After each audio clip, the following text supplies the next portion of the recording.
At one point, like 5 minutes into the movie, he leaned to the woman on his other side and said, "Is this that boat movie?" So I think we've got an AMC Stubbs A-lister on our hands. Sounds like it.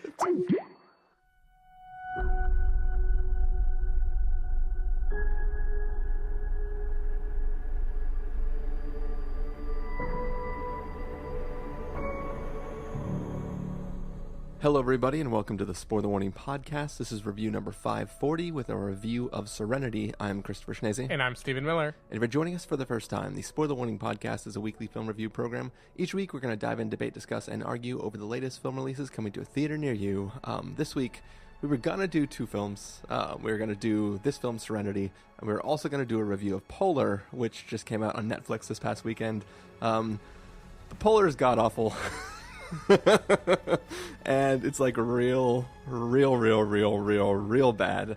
And Steven was at the point where he was gonna have to sneak it in and try to shove it in between sleep and coming to work today. We were talking at like 8 p.m. last night or something, and I was like, how bad is Polar?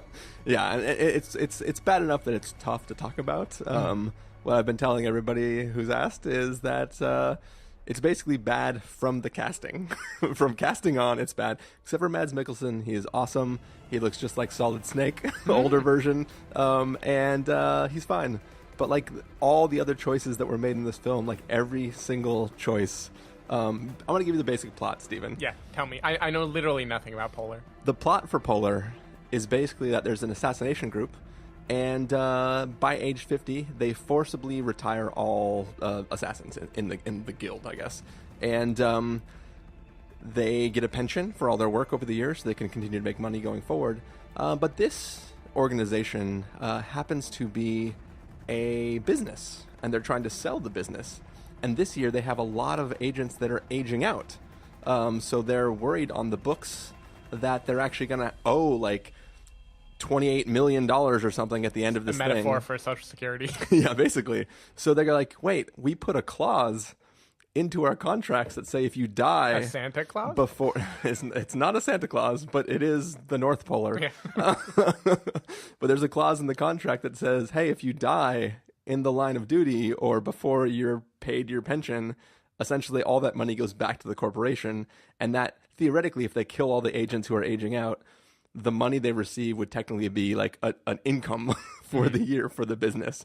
So that's basically the premise of this film. And obviously, Mads Mikkelsen's character is turning 50 in 2 weeks. So they're trying to kill him before the 2 weeks is up and he's owed money. Yeah, it's really silly. It's really, really dumb. And it's not dumb enough to be fun. It's dumb enough that like it was like, wow, this is... In fact, ironically enough, the only reason I finished it is because I was worried that you actually also were going to watch it, and I would feel bad if I didn't watch it. So now, Steven, you get to feel bad that you didn't watch it. I have a question. Uh-huh. In a world where you're willing to murder people, can't you violate a contract? Yeah. I mean, in fact, he does violate the contract by not dying, I guess, before he's 50. What an asshole. But yeah, so that was Polar. We're not going to give you a review of it, but it was really bad, and you should not watch it. So we are here, Stephen, to talk about Serenity. Do you know by now, at the end of last episode, you talked about how you thought maybe potentially Serenity was the thing that you saw people ambiguously talking about on Twitter? Is this, in fact, the film they were talking about? I didn't go back to check, but I want to say yes, because I realize now that all the ambiguous conversation I thought I heard could have been around the places this movie goes and how kind of bizarre it is, and not necessarily how wonderful it is. Like, the quote I remember is... I just got out of one of those movies where we will be saying there was before X and there was after X, and after X things were different. And I believe they were talking about Serenity, just not in the way that I was hoping. Got you. Yeah. I'm sure we'll get into it. But this is definitely a film that, of any of the films that we have ever talked about in this podcast, we will have to save most of our comments for spoilers. Sure. Just because that's the nature of this film. Yeah. And we're going to have to talk about it in that way. But yeah, should we get into this episode, Stephen? We should. I'm curious to hear the trailer because I don't even know how this movie was presented to anyone. Yeah, we'll get to it. All right, we're going to take a listen to that trailer, and when we come back, we're going to give you a full review. Around here, they like to say, everybody knows everything. But what if the truth was, nobody knows anything? I got a feeling today is the day. Today is the day. I can feel him this time. I can feel him.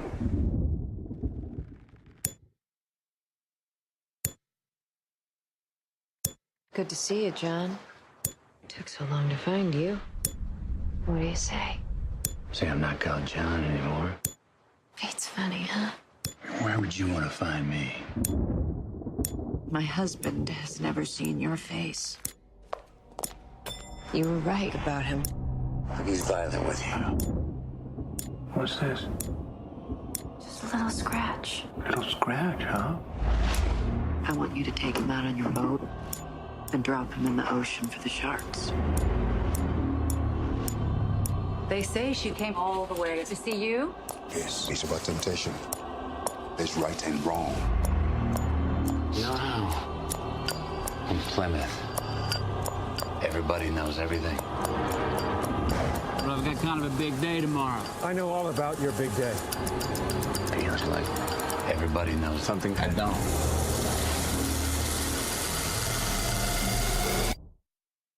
How do you explain that? Dill, will you have yourself a good day now and do what's right, okay? I need you to deliver me from temptation. Are you going to take him out? You're not right in your mind. My wife says you're being a little difficult. There's something wrong. You're gonna tell me what this is all about?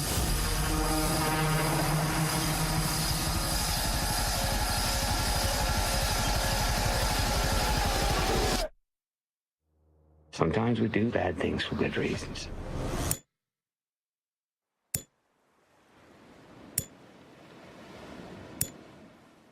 All right, so that was the trailer for Serenity. The basic premise set out in this trailer is a lonely fisherman on this strange island has been chasing after a giant tuna, and along the way... Too much tuna. I'll say too much tuna. Too much tuna.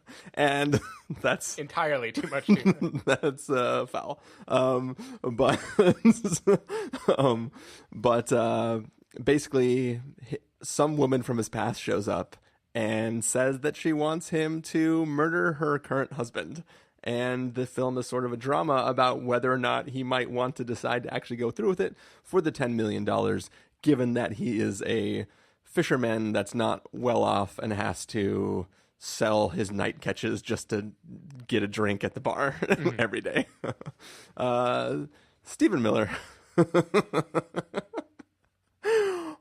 What did you think about this film? Oh, Chris. It is going to be very hard to say much without getting into spoilers for the movie. I will say, contrary to the joke I just made, my real feeling is kind of the inverse of that John Mulaney, Nick Kroll quote. I think there's not enough tuna in this movie. This movie opens with a scene of him trying to catch a giant tuna. And I didn't love that scene. But as I settled into my chair, I thought, I can watch 2 hours of this. It's like the slightly old man in the sea. Exactly. I can watch this lower stake version of Moby Dick. That'll be good with me. And for a variety of reasons that we will certainly get into, this is not primarily that movie. Yeah. This is just a quite baffling movie to me. So first, though, let me set the stage for my feeling going into this movie. When I sat down next to a gentleman who was wearing a Santa hat and many jackets. Oh, that's never a good sign. Yeah, never a good sign. Who, as the movie went on, he started to get more and more tweaking. Like, he started kind of brushing his jacket. At a certain point, he, like, stood up and started brushing his jacket and his pants and the chair and then sat back down. Like, in the middle of the movie, like, a guy is just standing up and sitting down. And he had this thing... It's like a Scanner Darkly situation or something? He had this thing that he would, crinkle. It was sitting in his cup holder that looked like an empty bag of Doritos or something, like an aluminum bag. But it was, like... wrapped up tightly, and he would grab it, crinkle, crinkle, crinkle, crinkle, crinkle, crinkle, put it down. He would do like a weird noise for like 1 second and then bring it back. I still don't know, was he huffing paint? I don't understand what was going on. Seems like a little bit of huffing was going on. Yeah, but from many people involved in this movie, but definitely the one next to me also.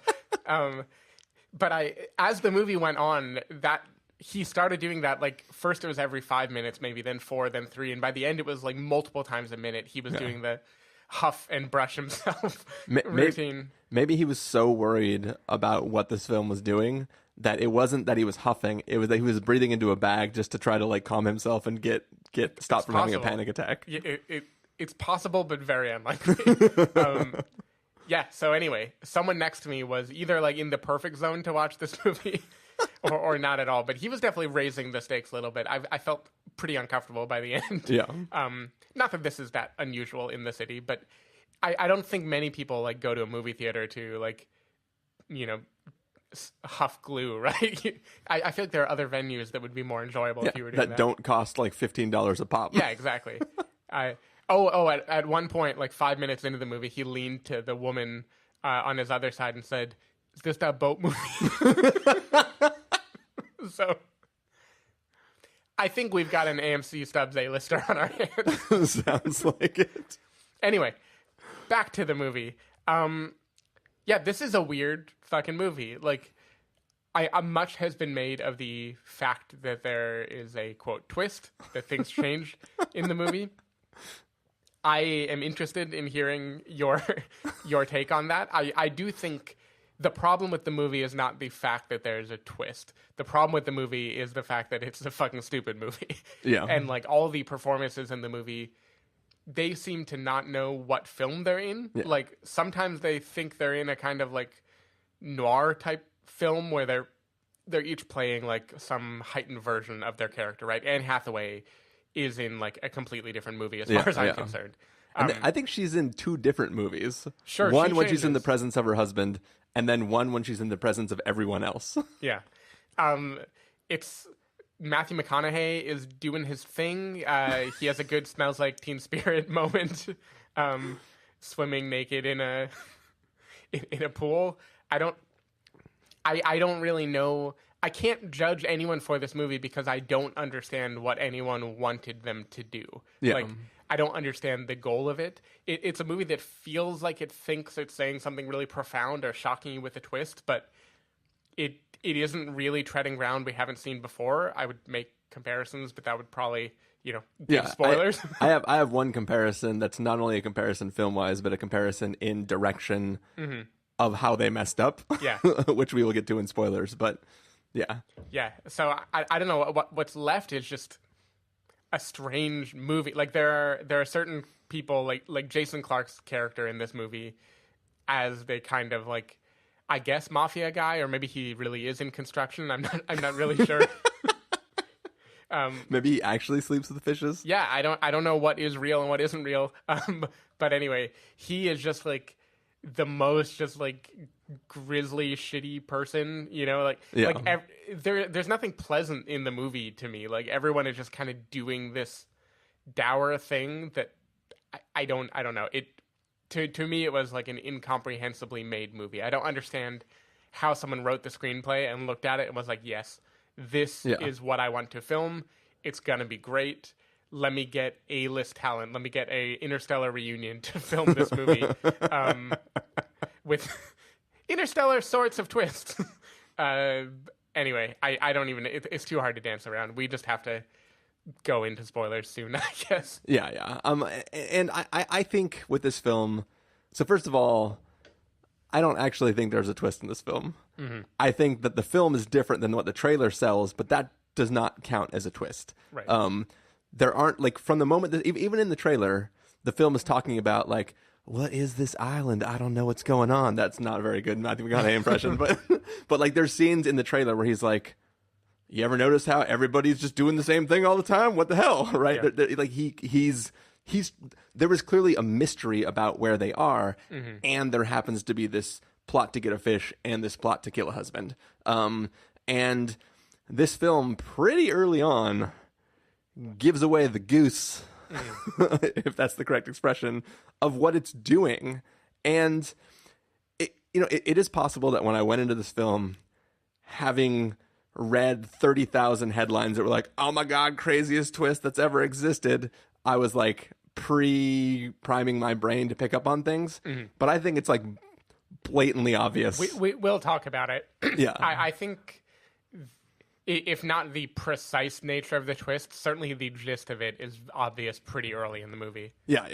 It's not a twist, it's a gist. But yeah, so let's table that for a second. I think on paper, there were some interesting ideas somewhere in the process of trying to put together this film. You're making a generously broad statement, and I disagree anyway. I just think that there are.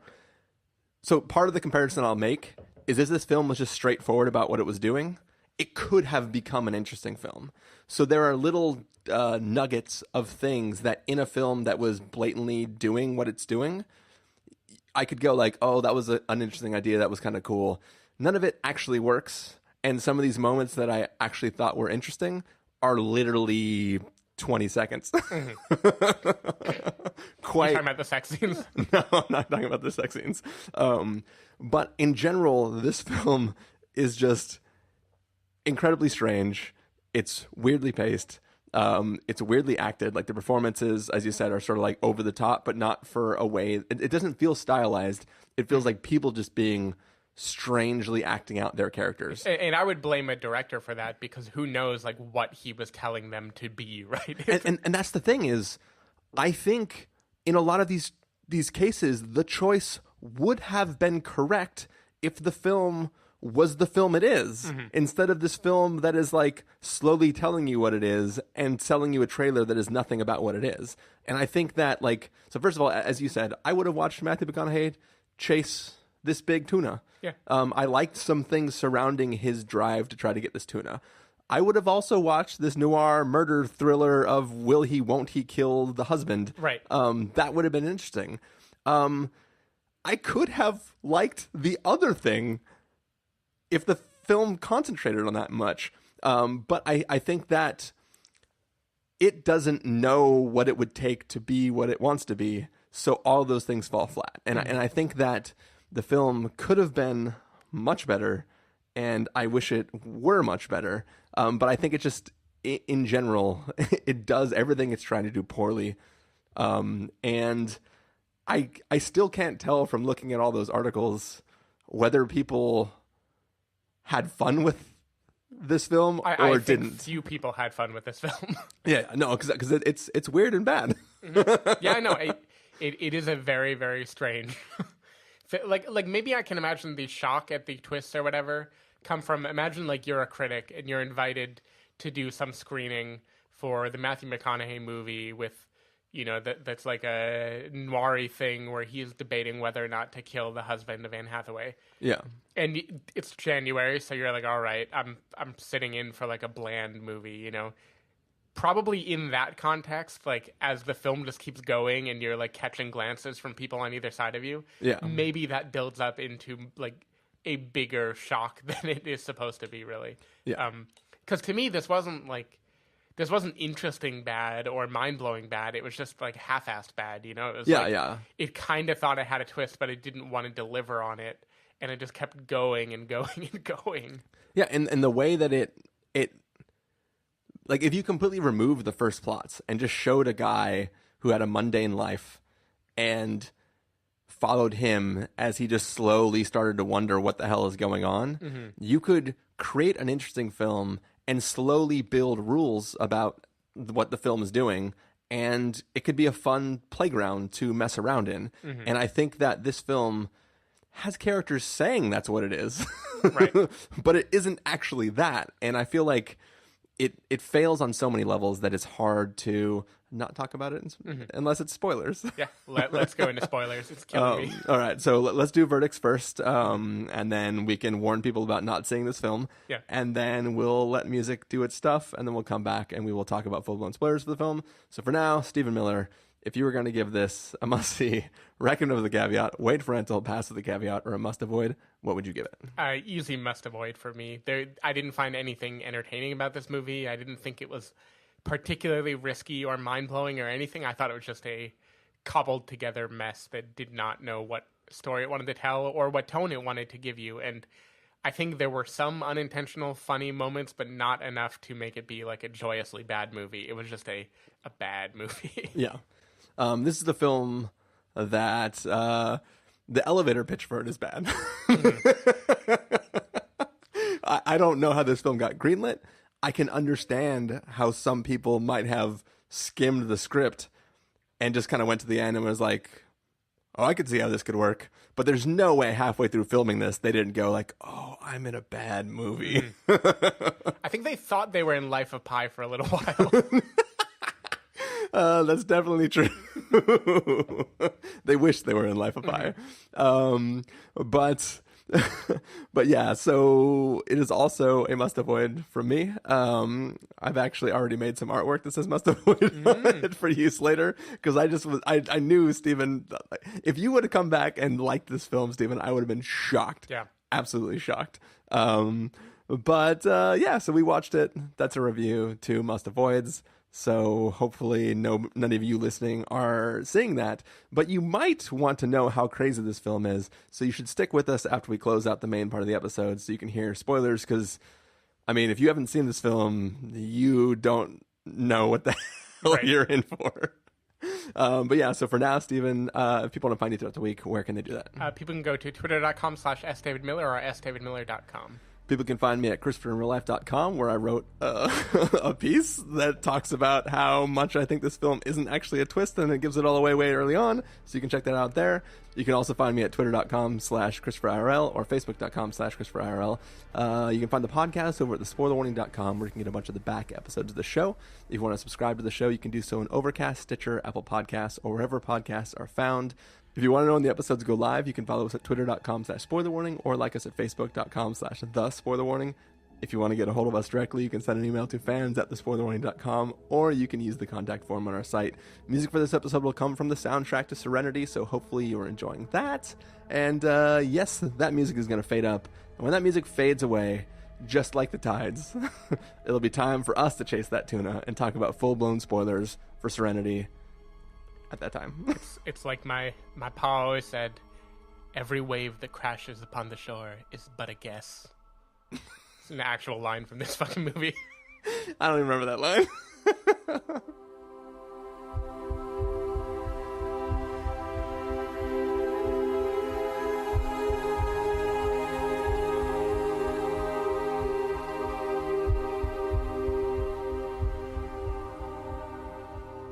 All right, so we are back. We are in full-blown spoilers for Serenity. The ironic thing is this is the time where I can talk about theoretical positives of this film.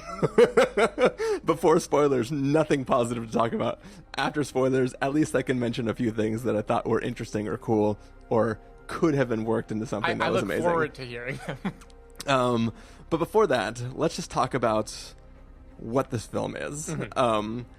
Essentially, this film, as we stated before in the trailer, we know it's a fisherman who's hunting a fish, and some woman comes from his past and says, hey, please kill my husband because he's a bad guy and I have a horrible life and I want to be free of my husband. Please dump him in the ocean for the sharks and I can go off and be happy and you can have my $10 million, which will help you be in hiding because that's apparently what you want to do.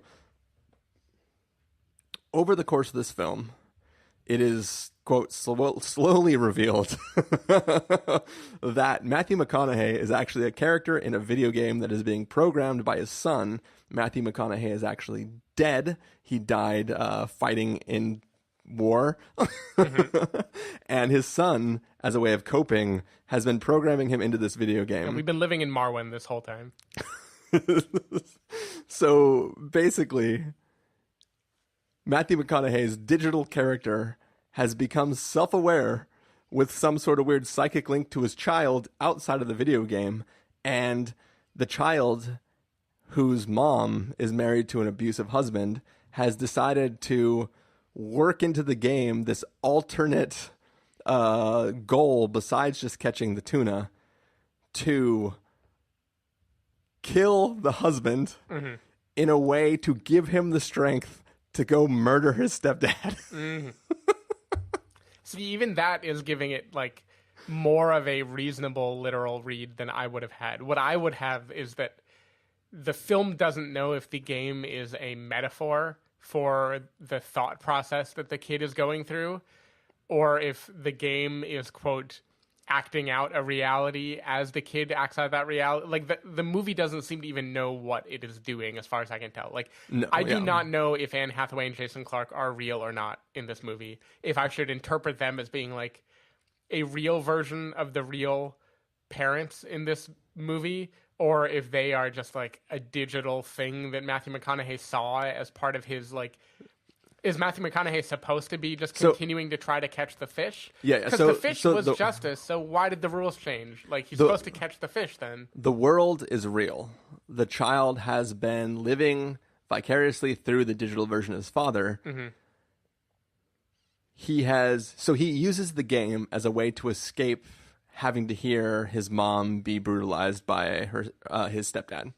And over the course of diving into that game, he has slowly fucked with the code. It's also not clear whether he completely programmed the game himself. I assume that he did.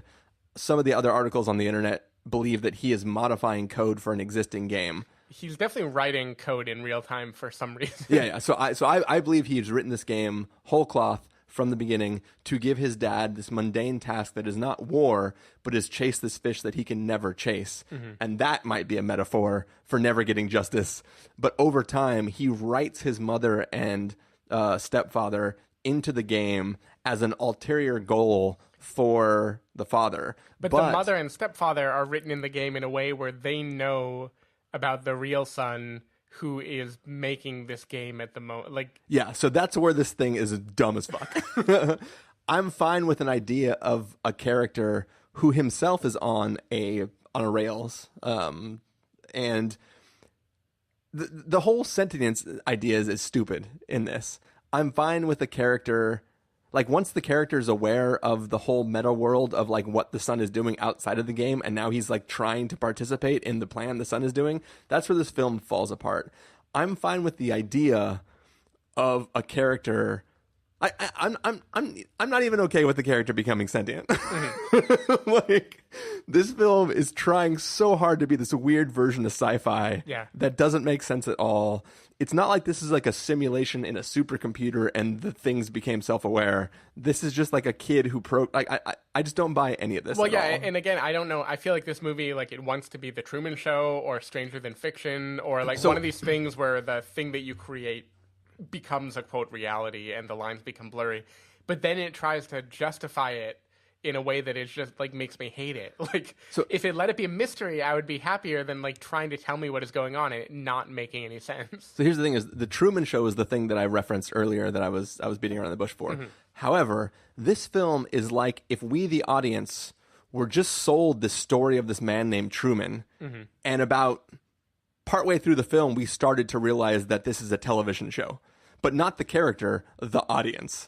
This is a film that takes the Truman Show premise and just doesn't mention that it's a show in the first 5 minutes, and then in the 20th minute hints that it's a show, and then every single line of dialogue from every person moving forward is, oh, by the way, this is also a show.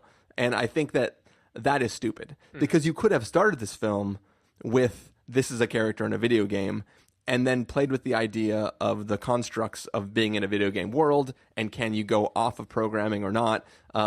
They're like in video games, I'm forgetting the term right now, but there are these artificial boundaries that are put in video games, right? Where it's like they have programmed the level to be this shoreline, And the way they make you not go past the shoreline is to put a jetty there, and you don't have the ability to jump. You can just walk. So you can't pass the jetty to see the part of the world that doesn't exist. Because I mean, this is talked about in for the level makers in Inception. They talk about how like you build your world so that people don't visit the parts that you don't construct, because you can only construct so much information before you're bound by like the limit of what you can construct.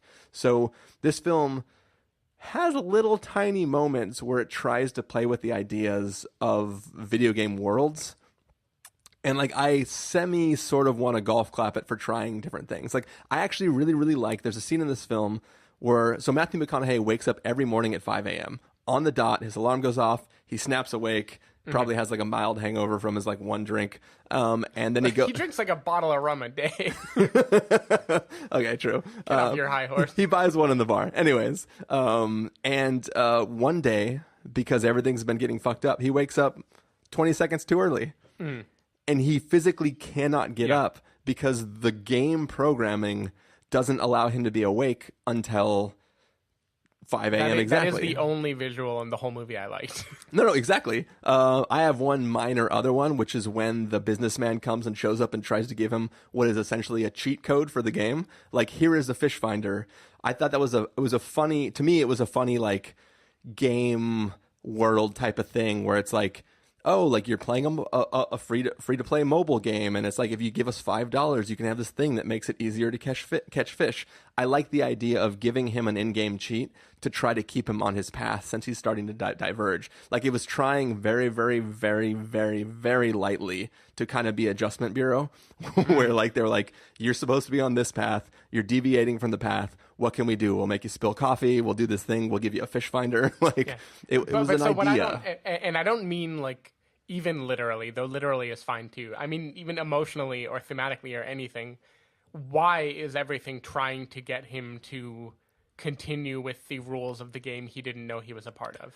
I think this is where it breaks down, but I think the metaphorical stance is that NPCs in a game are programmed to do one thing, one goal, right? The player technically has free reign, but all of the characters will respond to the player's free will, essentially trying to direct them towards the thing, right? Like NPCs are built with like, I don't know, man, I heard there's some stuff on that mountain. And it's like, you don't have to go to the mountain, but the game won't progress until you go to the mountain. So every character is built, because in this game, he is becoming self-aware. You can assume that like his friend who like breaks the hand of the husband, so he doesn't want to go on the fishing boat, like those type of things are a character who is, or even go back to Westworld, right?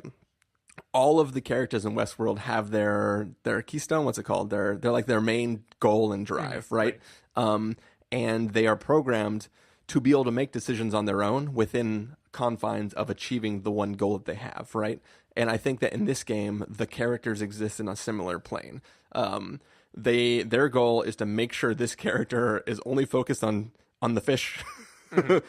Believe me, it still breaks down. I'm not trying to defend this film. I'm just saying that like that's the idea they were going for. And I mean even more like okay, in the game mechanic sense, I understand why characters would behave that way. But like most of this movie is devoted to the fact that characters are behaving that way, right? Yeah. Like there's the guy running around who's from corporate who is just I am the rules. Yeah, exactly. And I would want that to emotionally mean something, because like this movie is bringing in heavy themes, right? Like it's bringing in like domestic abuse. We like see Anne Hathaway like be abused by this terrible guy, and if the movie is supposed to be like some form of the mind or thought process of the person who created the game, right? I would expect all of that like follow the rule thing to signify something, but like the arc of the movie is I don't even know what to root for. I'm like, do I want him to kill the guy? Do I not want him to kill the guy?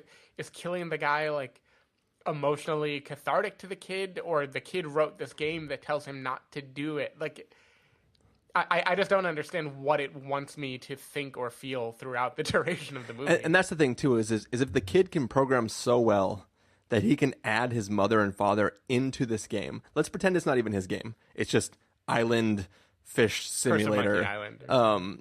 So the fact that he can write the mother and father into the game means he could rewrite the code for all the NPCs. There's no reason those characters should be stopping him from trying to get his goal. And that's the thing too, is this, because it is revealed to us that this person died a long time ago, there's no expectation that this is a person like in a coma who's been put into a like there's no, like, there were other films that I won't name because I don't want to spoil them that involve somebody being plugged up to electrodes that got hurt during a war deployment, and that reveal has impact and has meaning because of what that person has been going through for the rest of the film. And in this film, that doesn't exist. We see a picture frame on a table of him and like a purple heart or whatever, and we don't, there's no connection between the journey he's living in now and the other thing. So it'd be one thing if the consciousness of the father was being preserved in a video game that the child created because he loved his dad so much that he wanted him to live on, and he goes and visits him all the time like they try to sell you at the end of this film. There is a complete disconnect between the consciousness that is Matthew McConaughey's character and the sprite in this world that is created. I'm fine with the concept of, for the people in the machine, the world seems like our real world, like, but when the kid looks at it, it's this digital creation of, like, you know, whatever, ones like and zeros, man. like that is an interesting concept. But because all of it's coming from the kid and the history of there's so many problems with this meshing as like a real good piece of sci-fi that I just don't get. Yeah, I like, what's weird too, and this is a minor complaint, but when the movie started, I mentioned that I would have been pretty okay with like the movie it was pretending to be at the beginning. The idea of a guy who lives on this island and doesn't know many people, and it's a kind of like lonely place, and all he wants to do is catch the big fish because the big tuna represents, who knows, wealth or whatever, right? Like certain tuna sell for like millions of dollars, you know? And that tuna is like the biggest tuna that's ever been caught on the face of the planet. Yeah, exactly. Like it's a whale-sized tuna. And it would be the monster in any other horror film. Yeah, a part of my love for it is it not love, but my interest in it is it seemed like a very specific place, and like they're on this island and they're speaking French, and I was like, is that Tahiti? I went to Tahiti. Is this going to be a movie about that? And the one thing, they took that from me. They made it be like a non-existent place. Yeah. And that's even that moment where he like pulls out the little tiny map of the island and he's like, let me get the bigger map that I've never looked at until now. And then he unrolls this giant map that has this little tiny speck in the center of the ocean. And I'm like, really? When did you buy that map? And how did you not look at it before this moment? I get that you thought that was mind equals blown moment for the audience, but that's fucking dumb. Yeah. I also don't get, so if that map doesn't exist, where did Anne Hathaway and Jason Clarke come from? What does it mean that Jason Clarke showed up a day early in his private jet? Like, one thing that the quote twists or whatever made some sense of is I thought the use of money in this movie was really dumb. Like the idea that this guy is like giving him $10,000 to go out for a day, and people were like some sums didn't make any sense to me, and then they would if like a kid was programming that, just being like, my terrible stepdad is $10 million in cash, you know. But that's the thing, is like the first group that we see at the beginning of the film, that was $700 to take two people out for one day of fishing. And then I think the idea is that Jason Clarke is like, I'm so fucking rich, I'll give you any amount that I want, $10,000 a day. That's as much. It was also like a condescending thing, right? Where it's like, if I give you $10,000, that's the equivalent of me giving you $10 million because you're just this guy on an island. So it was. I was fine with that, not because it seemed like a right amount of money. It just seemed like that he's an asshole who's trying to show a guy that like, you need this 10,000 more than I do. How do you feel about the kid programming his dad to have sex every day? So here's the thing too. The funny thing about that is, it's literally the father. The father is so consumed with trying to get this tuna that he's not doing regular fishing that would provide him a totally fine living, because in the one emergency case, he goes night fishing and then pays for whatever he needs. But he's having sex with this woman to get money from her. It's like a Producer situation. It's a Bialystok like moment. And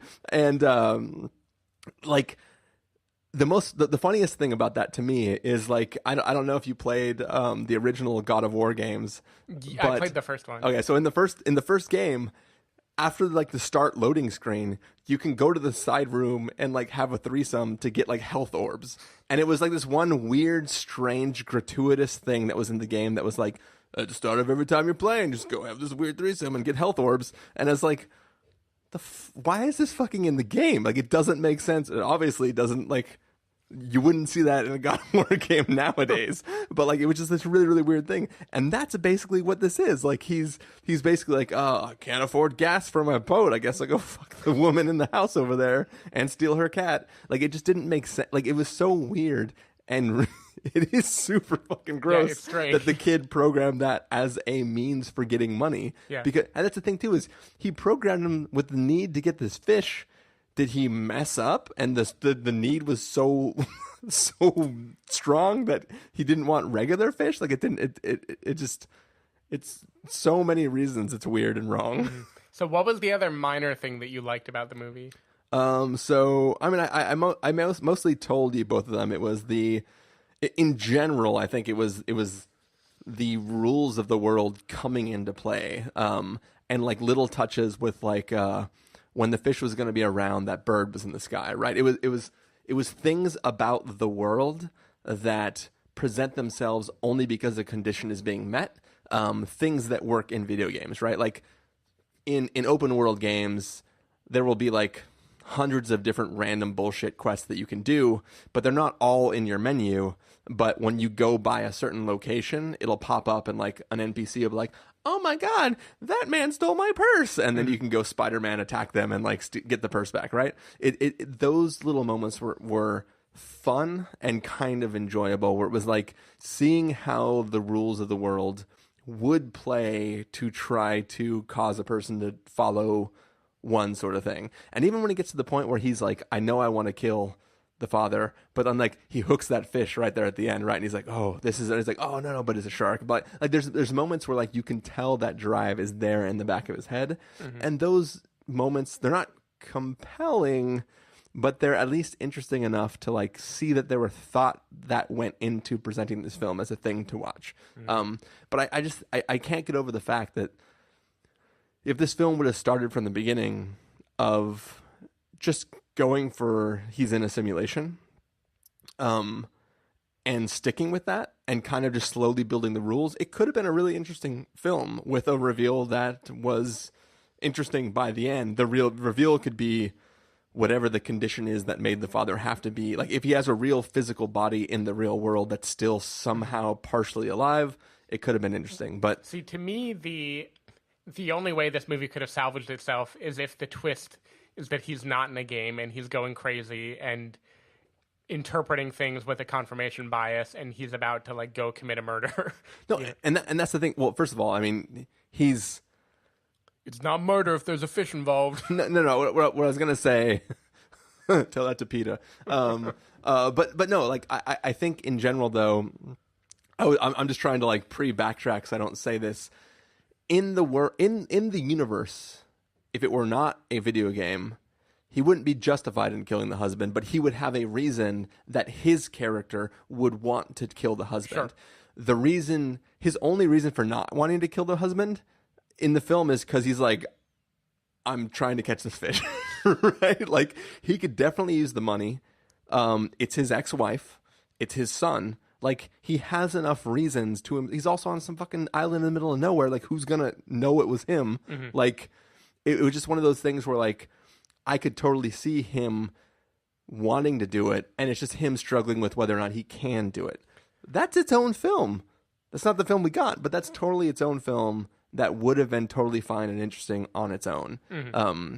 And, yeah, so I think that, like... Yeah, I forget your question. I have a follow-up question. Yeah.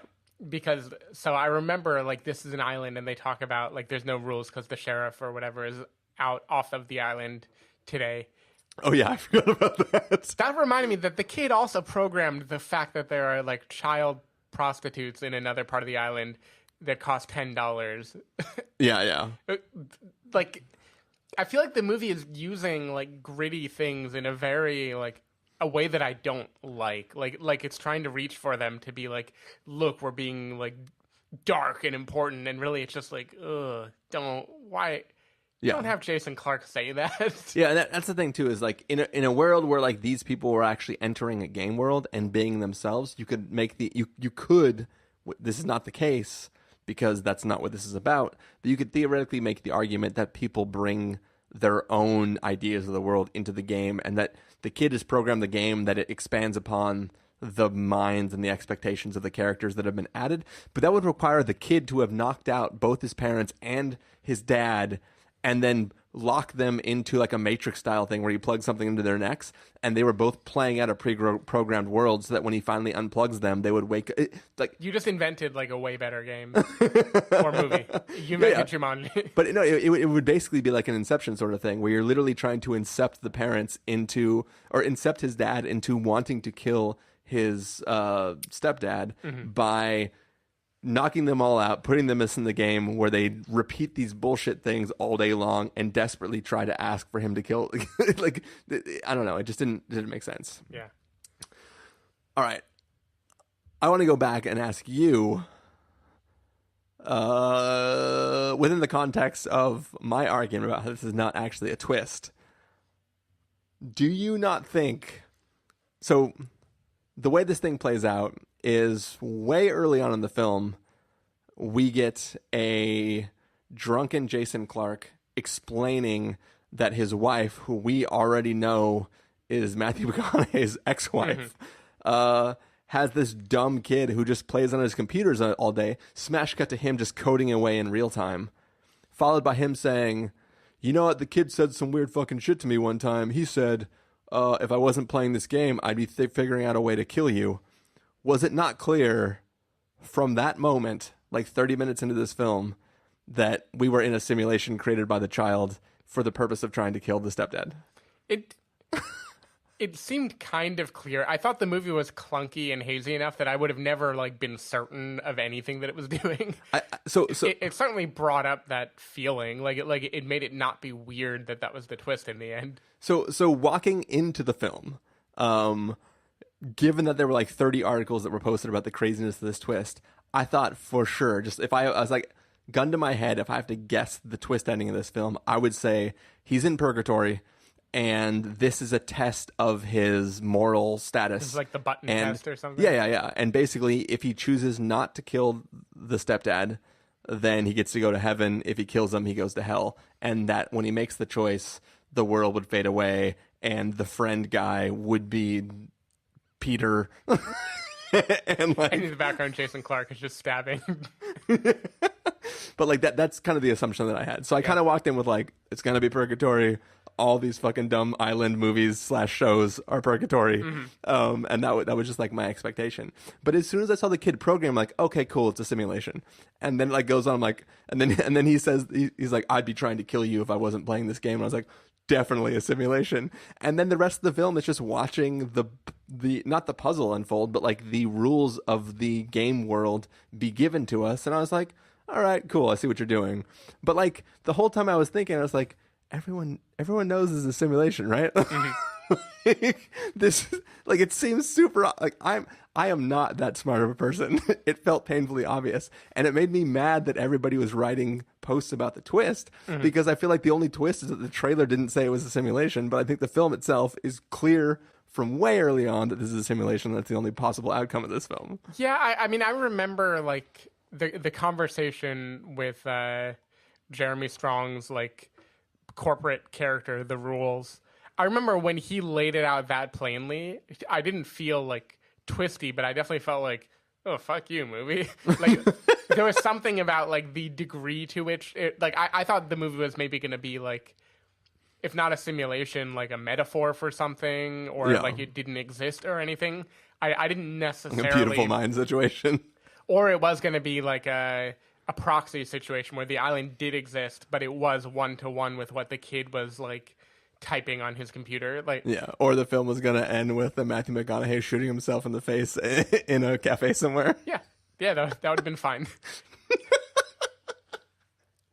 Would have definitely been better. Does it count as a spoiler if I don't say the name of the film? No, I think you're okay. Let's see what else. That sex scene on a boat was super awkward.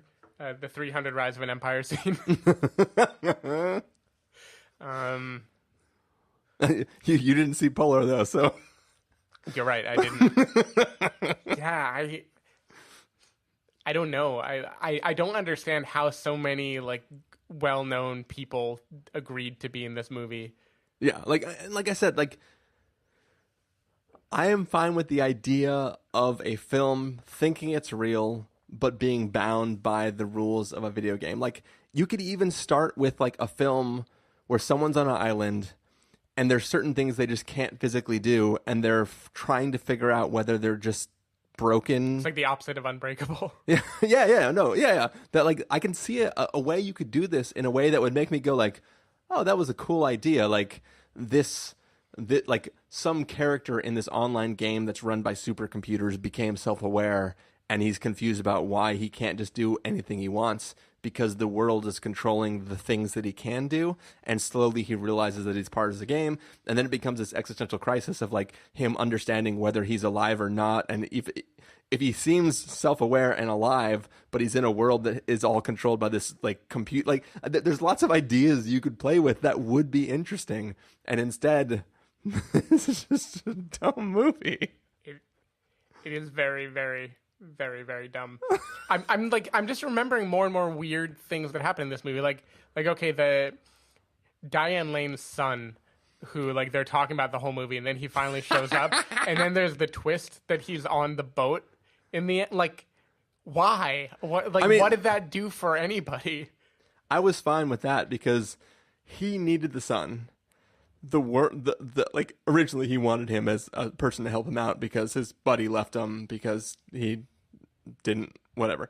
So I was fine with the idea that like the game world is like, hey, you're trying to go kill the husband. Here's your boatmate guy. Like it was a good twist to make him question his ability to kill the stepdad, but like it was a weird. Yeah, I was fine with that as a piece within the world where the rules we now know are trying to conspire to stop him from his new goal, which is off the path that he was currently on. Mm-hmm. I don't know. I thought it was really weird. And I think maybe the fact that, was he shirtless? I feel like the kid was shirtless. Something about it. I don't think he was shirtless. Something about like, I kind of that might have been just in your head, Steven. Something about a kind of like weird looking kid in Matthew McConaughey made me think of White Boy Rick. And I never knew I would miss White Boy Rick, but I missed White Boy Rick watching this movie. There was a moment in the film, I don't even remember it now, but it kind of gave me like one of my favorite scenes in Vanilla Sky. Mm-hmm. Spoilers for Vanilla Sky for the next 30 seconds or so. So in the film, it's towards the end of the film, Kurt Russell is talking to Tom Cruise, and he's trying to convince him that he's real. And and then Kurt Russell does his usual thing where he's like, hey, I have 2 kids. And Tom Cruise is like, what are their names? And he just goes, I have 2 kids. And it's like, he doesn't have those 2 kids. It's part of this world that's been created. Mm-hmm. And the character can't lie in that moment just because he can't think fast enough to do it, and he's sort of realizing himself that he himself is not real in that context. But like that, like there were moments in this film that sort of had a thing kind of like that, right? Where like he's trying to like once he starts to realize that things aren't real, he tries to challenge other things in the world that don't perceive the reality that he perceives. There was something kind of fun about that idea, but once again, the execution was not super great. Yeah, I thought the execution was terrible, and it made me also long for Interstellar, right? Because we can get these 2 lead characters in a movie that like trips over itself to talk about a weird connection based on love with your kids or whatever. Yeah.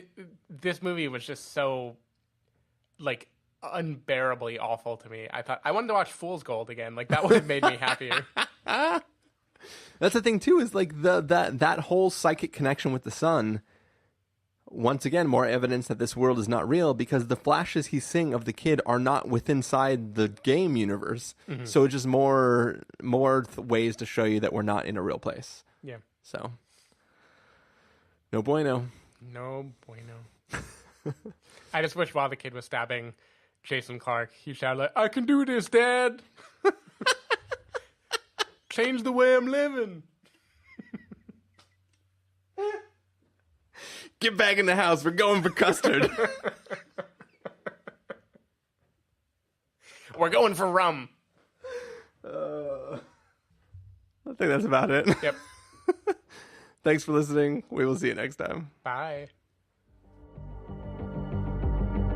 I've been driving a Lincoln since long before anybody paid me to drive one. I didn't do it to be cool. I didn't do it to make a statement. I just liked it.